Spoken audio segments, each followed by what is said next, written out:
Hello everyone, मैं कुमार गौरव स्वागत करता हूँ अपनी यूट्यूब चैनल जिसका नाम है स्टडी वाला डॉट। आज हम केमिस्ट्री क्लास 10 का कंपाउंड फॉर्मेशन की बात करेंगे। ठीक, जिसमें आपको कौन कौन से कंपाउंड पढ़ने में उसकी बात कर लो। सबसे पहले हेडिंग है हमारा compound from NaCl, compound from NaCl। सबसे इम्पोर्टेंट है, इम्पोर्टेंट इसलिए है कि इनसे क्वेश्चन हमारे पास शानदार आते हैं। ठीक, कैसे आते हैं? शानदार वाले क्वेश्चन। सबसे पहले पढ़ना क्या है आपको? सबसे पहले पढ़ना है, आप पढ़ेंगे सोडियम हाइड्रोक्साइड। सोडियम हाइड्रोक्साइड जिसका फॉर्मूला होता है NaOH और इसी को हम कॉस्टिक सोडा के नाम से। दूसरा कंपाउंड जो हमको पढ़ना है वो है हमारा ब्लीचिंग पाउडर।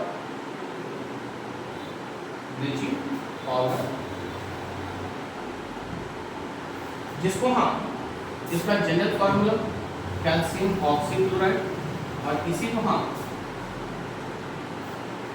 क्या बोलेंगे? Calcium oxychloride.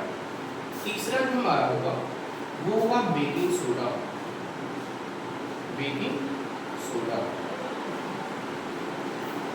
चौथा, ये बेकिंग सोडा से ही रिलेटेड होगा बेकिंग पाउडर। चौथा, बेकिंग सोडा से ही रिलेटेड होगा बेकिंग पाउडर।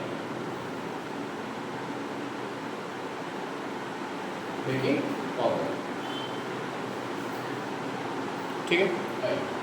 पांचवा हमारे पास होगा,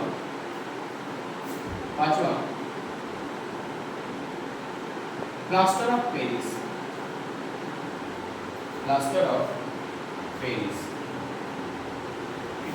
बेकिंग सोडा का फॉर्मूला सोडियम हाइड्रोजन कार्बोनेट। और इसी बेकिंग सोडा में जब आप कोई भी इडेबल एसिड मिला देते हैं तो हमारा किसमें कन्वर्ट कर जाएगा? Baking powder. किसमें कन्वर्ट कर जाएगा? Baking powder. ठीक है। मुद्दा क्या है हमारे पास? Plaster of Paris. इसका फॉर्मेशन, इसके साथ एक और पढ़ना है, जिप्सम। क्या पढ़ना है? जिप्सम। ध्यान से देखिए, देखने वाली बात क्या है कि आप चाहो ना तो इसको हम आसानी से पढ़ सकते हैं। क्या पढ़ सकते हैं? मुद्दा ये हो जाता है कि क्या आपको इसका क्वेश्चन का पैटर्न कैसे है। अगर क्वेश्चन आता है तो सीधे सीधे स्टेटमेंट का जाता है, रिएक्शन लिखने को आ जाती है, रिएक्शन लिखने को आ जाएगा, बैलेंसिंग इक्वेशन लिखने को आ जाते हैं। ठीक है, ये सारी कहानी किसमें आ जाती है? हमको लिखने के लिए आ जाती है और क्वेश्चन पूछता है। तो सबसे पहले हम पढ़ेंगे क्या? Caustic soda, sodium hydrogen carbonate, sodium hydroxide. ठीक है,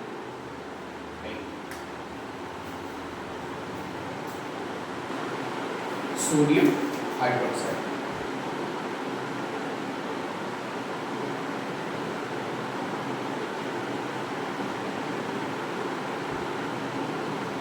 जिसको हम NaOH लिखते हैं। क्या लिखते हैं? NaOH लिखते हैं। सर आप जब NaOH लिखते हैं तो एक बात तो समझ में आ जानी चाहिए आपको कि कहीं ना कहीं हमारा ये सोडियम हाइड्रोक्साइड के फॉर्मेशन में इंपॉर्टेंट रोल कौन करेगा? हमारा सोडियम क्लोराइड। कैसे करेंगे? ध्यान से देखिए। इससे पहले एक टर्म आपको पढ़ना है, ब्राइन सॉल्यूशन क्या होता है। ध्यान से देखिए, जब आप इससे पहले हमारा ब्राइन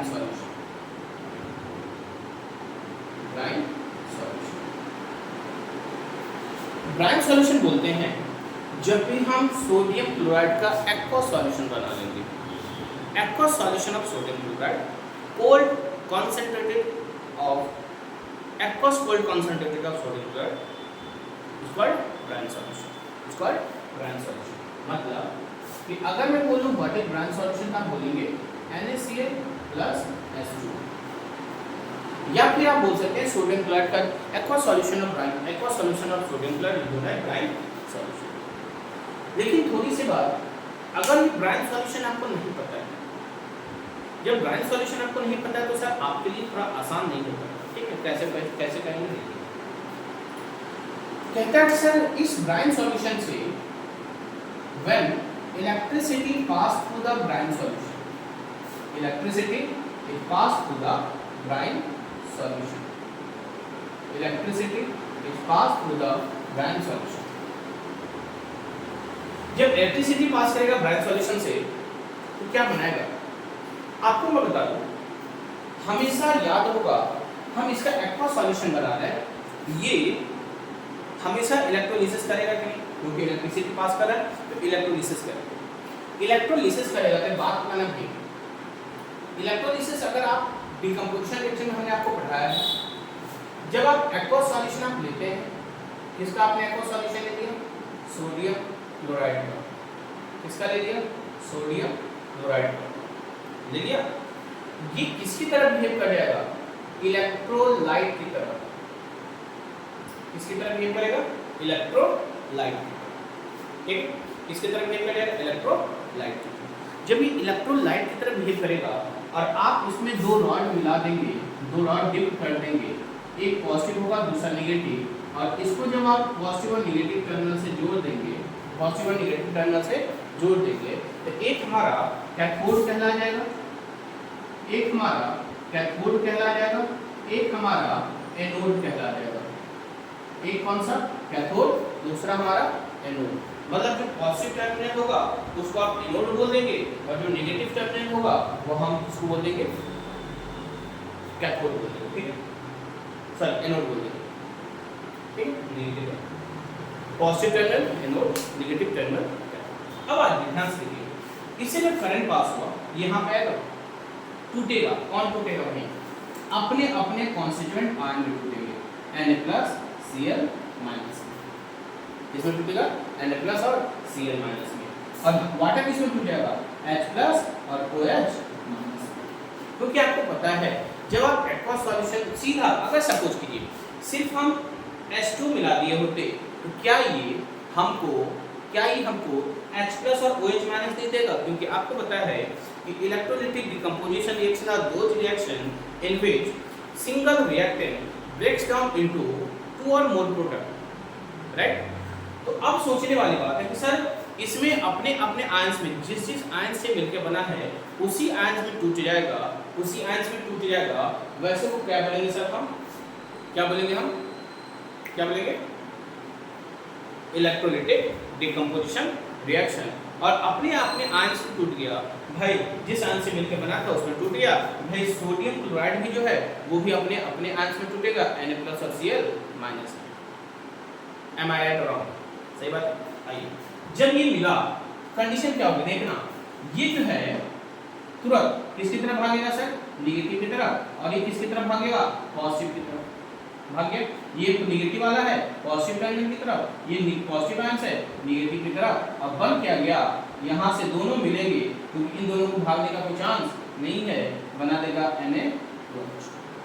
बता क्या सही बताया कि नहीं? अरे क्या सही बताया कि नहीं? आप देखना क्या बना देगा?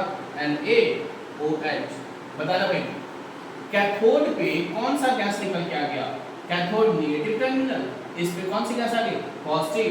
तो पॉजिटिव H जो हाइड्रोजन है, एक तो H+ आयन निकलेगा नहीं, ढेर सारे H+ आयन निकलेंगे, और ढेर सारे H+ आयन जब निकलेंगे तो किस गैस में फॉर्म हो जाएगा? H2 गैस में। किस गैस में बन जाएगा? H2 गैस में प्लस Cl2। अब देखिएगा, इस पूरे प्रोसेस को हम क्लोर अल्कली प्रोसेस बोलते हैं। ये क्वेश्चन आया हुआ है, व्हाट इज क्लोर अल्कली प्रोसेस? क्या क्लोर अल्कली प्रोसेस किसको बोलते हैं? आप बोलेंगे सर क्लोर अल्कली प्रोसेस वो प्रोसेस है जिसमें हमारा क्लोरीन आपको एनोड पे निकल रहा है, क्लोरीन आपका एनोड पे निकल रहा है, क्योंकि क्लोरीन नेगेटिव आयन है, एनायन से तो पॉजिटिव टर्मिनल की तरफ अट्रैक्ट होगा, और हमारा हाइड्रोजन कैटायन है ये नेगेटिव टर्मिनल की तरफ निकलेगा। एम आई राइट और wrong? The getting point or not भाई? सही समझे? तो इस प्रोसेस को क्लोर मतलब देखिएगा, chlor for chlorine, chlor stand for chlorine, कहां से निकल रहा है? एनोड से। अल्कली आपको एसिड बेस हमने पढ़ाया है, अल्कली वो होता है ऐसा बेस जो पानी में डिजॉल्व हो जाए। Soluble base are called alkali, soluble base are called alkali, बोलो हाँ कि ना, soluble base are called alkali. अब सोचने वाली बात, तो ऐसा प्रोसेस जिसमें क्लोरीन और अल्कली निकल जाए, क्लोरीन और अल्कली निकल जाए, ऐसे प्रोसेस को हम क्या बोलेंगे, ऐसे प्रोसेस को हम क्या बोलेंगे, क्लोर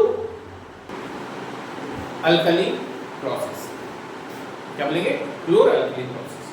ठीक, अब सबसे बड़ी बात सर, यूजेज पूछ देता है, uses of base, uses of chlorine, uses of hydrogen. आपको बता दो सर, कहीं ना कहीं ये जो हाइड्रोजन है इसको हम फ्यूचर फ्यूल के नाम से जानते हैं। किस नाम से जानेंगे, फ्यूचर फ्यूल के नाम से। क्यों फ्यूचर फ्यूल, किसी कॉम्पिटिटिव एग्जाम से पूछ देता है कि फ्यूचर फ्यूल क्या होती है। आपको बता दूं, जब हमारा non renewable source of energy जैसे coal, petroleum, exhaustible source of energy ये पूरी तरह से खत्म हो जाएगा सरफेस पे, तब हमारा काम आएगा फ्यूल के रूप में, कौन, हाइड्रोजन। कौन आएगा, हाइड्रोजन। जब ये हाइड्रोजन, तो इसके लिए हमने क्या बोला, क्यों इसको फ्यूचर फ्यूल आप बोलेंगे, क्योंकि सर इसकी कैलोरीफिक वैल्यू सबसे ज्यादा होती है। कैलोरीफिक वैल्यू आप समझते हैं कि कैलोरीफिक वैल्यू होती है, आप 8 क्लास में अगर कंबशन फ्लेम पढ़ के आएंगे तो वहां पे आप जानते होंगे, थोड़ा सा टीचर आपको पढ़ाया होगा। तो कैलोरीफिक वैल्यू होती है ऐसा सब्सटेंस, ऐसी वैल्यू जब आप 1 किलो सब्सटेंस जलाते हैं उससे कितना किलो जूल एनर्जी निकलती है, कितना एनर्जी रिलीज आउट होता है जब हम 1 किलो फ्यूल जलाएंगे, तो ऐसे बोलते हैं सर उसकी कैलोरीफिक वैल्यू। क्या बोलेंगे, कैलोरीफिक वैल्यू। तो सबसे ज्यादा कैलोरीफिक वैल्यू किसकी होती है सर, हाइड्रोजन की। That's why hydrogen gas is considered to be the best fuel or the future fuel. Sir सबसे बड़ी बात, ये पॉल्यूशन फ्री होगा, क्या होंगे, पॉल्यूशन फ्री होंगे, कोई पॉल्यूशन नहीं, कोई पॉल्यूशन नहीं। अगर हम आगे से यूज करना शुरू कर दिए, तो आज ही यूज करना शुरू कर दिए तो जो non renewable source of energy उसकी बचत हो जाएगी, लेकिन अभी नहीं। ठीक है, हमारे पास है तो हम कंजम्पशन कर रहे हैं, लेकिन मुद्दा है क्या आप बचा सकते हैं, बेहतर है बचाने, क्योंकि मेरे पास हाइड्रोजन है, भले इसका परसेंटेज कम है, लेकिन हम प्रोडक्ट तो प्रोड्यूस तो कर सकते हैं, फॉर्म तो कर सकते हैं, लैब में बना तो सकते हैं। वाटर को दो हाइड्रोजन ऑक्सीजन गैस निकल जाएगा। अरे हाँ कि नहीं, am I getting a point, are you getting my point or not. तो ये कहानी किसकी हमारी, sodium hydroxide, potassium hydroxide, hydrogen कहाँ, हाइड्रोजन गैस का हाइड्रोक्लोरिक एसिड में नहीं बनाएंगे, हाइड्रोक्लोरिक एसिड नहीं बना सकते हैं, बना सकते हैं ये क्लोरीन ब्लीचिंग एजेंट के रूप में।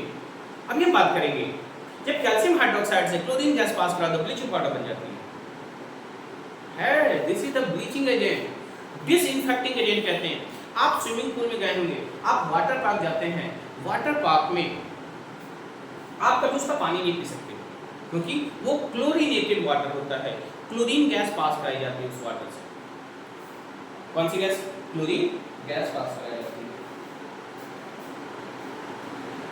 अगर क्लोरीन गैस पास कराया जाएगा तो उसका पी नहीं सकते, पिएंगे दिस इज नॉट प्रॉफिटेबल और not digestible for your health. समझ बात है?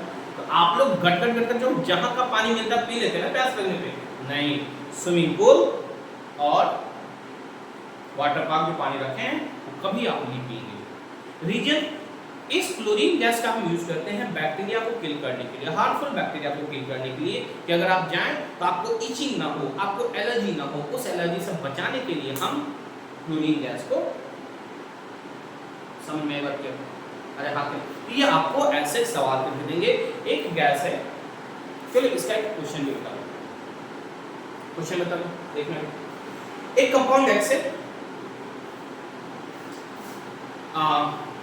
एक कंपाउंड एक्स है जिसको हम इलेक्ट्रोलिसिस करवाते हैं, तो एक अल्कली Y फॉर्म करता है और एक डिसइंफेक्टिंग गैस Z फॉर्म करेगा। आपसे पूछा एक कंपाउंड एक्स है जिसका हम इलेक्ट्रोलिसिस करवाएंगे, तो कंपाउंड एक्स क्या हो गया, NaCl+H2 मतलब ब्राइन सॉल्यूशन। आपको एक अल्कली का फॉर्मेशन करा है, वो अल्कली क्या होगा हमारा, NaOH। अरे क्या होगा, NaOH। अब देखिएगा एक डिसइंफेक्टिंग गैस एनोड पे क्या बना होगा? Chlorine gas. क्या जब आपसे x y z पूछेगा आप नहीं बता सकते, ऐसे ही सवाल आते हैं, साथ में बैलेंस केमिकल इक्वेशन आ जाएगा, आप कर लेंगे, क्या कर लेंगे? एकदम कर लेंगे, समझ में? ठीक, ये हमारे क्या कॉस्टिक सोडा और सोडियम हाइड्रोक्साइड का फॉर्मेशन, ठीक है।